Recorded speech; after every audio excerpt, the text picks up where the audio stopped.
गंजाम जिला कोदोला वरिष्ठ दिवानी विचारपति और सहकारी दौरा जज कोर्टे कार्यरत थिबा पियनंकर संदेहजनक मृत्यु होईछि।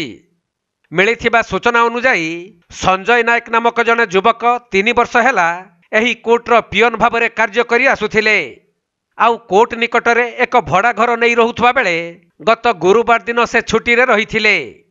हेले गतकाली सकाळु स्थानीय लोक माने देखिबाकू पाइथिले जे तांको घर खुला रहिछि आउ तांको मृतदेह सही घर भितरे पड़ी रहिछि।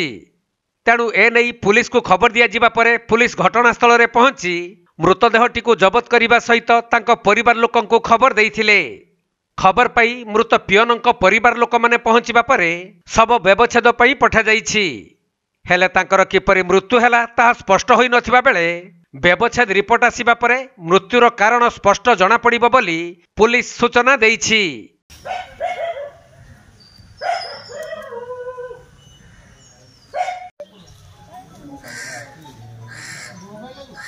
गंजाम जिला खलिकोट अजित कुमार पट्टनायक रिपोर्ट कोणार्क लाइव।